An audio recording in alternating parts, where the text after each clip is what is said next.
आज अपना निर्णय सुनाने के दौरान हाईकोर्ट में 3 जजों की पीठ ने यह भी कहा कि इस पूरे हिजाब विवाद में कुछ अनदेखे यानी कि छिपे हुए तत्व हैं जिन्हें पहचान करके कार्रवाई करनी जरूरी है।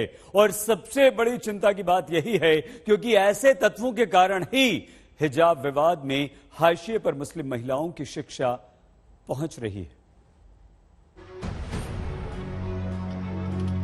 कर्नाटक हाईकोर्ट के फैसले से हजारों किलोमीटर दूर आपको लखनऊ लेकर आए हैं। यहाँ पहले इस फैसले को लेकर मुस्लिम महिलाओं की राय सुनिए। बिल्कुल गलत ये बात कही है। हम लोग तो किसी को मजहब को नहीं कह रहे हैं कि अगर सरदार है तो अपनी पगड़ी उतारो, हिंदू हो तो अपना भगत रंग उतारो, या फिर कोई और मजहब को, तो फिर इस मजहब पे इतना उछाल काहे के लिए दिया जा रहा है जब ऊपर वाला नहीं कुछ कह रहा है। 17 तारीख को आपकी होली जलाई जाएगी, 17 तारीख को हमारा शब कदर हो रहा है, 18 तारीख को आप रंग चलाओगे, 18 तारीख को हम लोग रोजा रखेंगे। जब ऊपर वाला फर्क नहीं कर रहा है तो हम लोग कौन आम इंसान है जो इतना फर्क कर रहे हैं। और हिजाब तो हमारे लिए हर हालत में जरूरी है, एक जरूरी है, एक हर हालत में जरूरी है। हिजाब की जरूरत आपको लगती है? आप भी बाहर निकलती होंगी। आपका क्या नाम है? जी, मेरा नाम सिमरन खान है। कितनी जरूरत लगती है हिजाब पहनना बाहर जाते समय? बहुत जरूरत लगती है और हम अपने आप को कंफर्टेबल महसूस करते हैं। और हमारे इस्लाम में जो है औरत एक हीरा है और हीरे को छुपा के रखा जाता है, ना कि दिखा के। आपको लगता है चाहे शिक्षण के संस्थान हो, कॉलेजेस हो, वहाँ पर भी लड़कियों को मौका जानना चाहिए? जी बिल्कुल, वहाँ भी वो पहन के जी जी। मुस्लिम नागरिक, छात्राएं, मुस्लिम वर्ग के नेता ये सभी हिजाब को अपनी धार्मिक स्वतंत्रता के मौलिक अधिकार के लिए जरूरी बताते हैं। तो सवाल नंबर 7 यही, क्या संविधान से मिले धार्मिक आजादी के अधिकार में हिजाब नहीं है? जिस चीज को आस्था की स्वतंत्रता, अंतःकरण, सही लफ्ज जो है वो कॉन्शियंस है जो इस्तेमाल किया है कॉन्स्टिट्यूशन। और ये मैं क्यों कह रहा हूं कि धर्म की आजादी तो एक तरह से ग्रुप का भी मामला हो सकता है।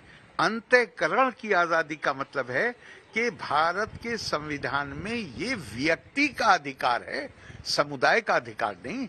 सुप्रीम कोर्ट ने एक मापदंड स्थापित कर दिया। आप कहते हैं कि ये चीज आपका धार्मिक अधिकार है, आपको ये दिखाना पड़ेगा कि आपकी जो बुनियादी आस्था है उस पर के अनुसार आचरण करने के लिए आपको ये करना जरूरी है। अगर ये करना जरूरी है तो हम इसको आर्टिकल 25 का, अनुच्छेद 25 का संरक्षण मिलेगा। अगर ये नहीं दिखा सकते हैं आप तो संरक्षण नहीं मिलेगा।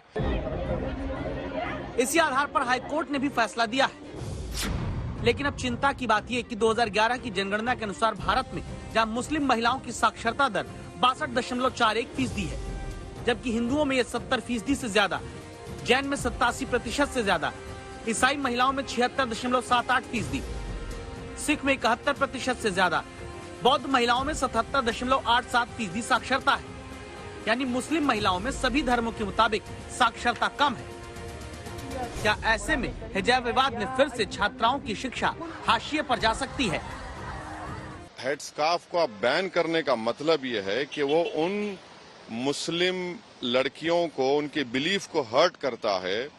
और ये कहा जा रहा है कि आप या तो अपने रिलीजन पर चलिए या एजुकेशन को छोड़ दीजिए।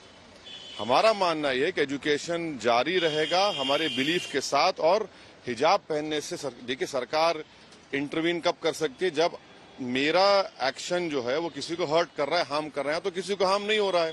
हर जगह पे लड़कियों को तंग करना शुरू करेंगे। अरे भाई, तालीम हासिल कर रहे हैं, वहां तंग करेंगे आप लोग, देखिए। अब तो ये है, अब तक इनिशियल रिएक्शन मेरा यही है। अफसोस मुझे इसलिए है कि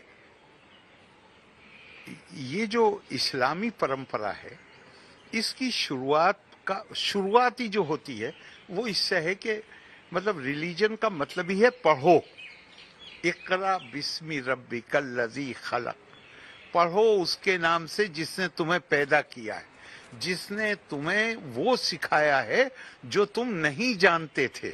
अल्लमल इंसान मा लम यालम, जिसने तुम अल्लज़ी अल्लमा बिल कलम, जिसने कलम को जरिया बनाया है ज्ञान प्राप्ति का। तो यहाँ रिलीजन का मकसद ही ज्ञान प्राप्ति है। इन दोनों के बीच में अगर कोई कॉन्फ्लिक्ट करके देखता है तो वो तो अफसोस ही किया जा सकता है। 74 दिन चले विवाद में 11 दिन चली सुनवाई के बाद हिजाब का विवाद सुप्रीम कोर्ट पहुंच गया। सब धर्म कर रहे हैं, जबकि गरीबी, कम साक्षरता, शिक्षा छुड़वाकर शादी के बंधन से फंसती छात्राओं के शिक्षा के अधिकार पर ही हिजाब के विवाद का पर्दा पड़ा हुआ है। दिल्ली से श्रेया और मिलन शर्मा के साथ प्रमोद माधव, बेंगलुरु आज तक।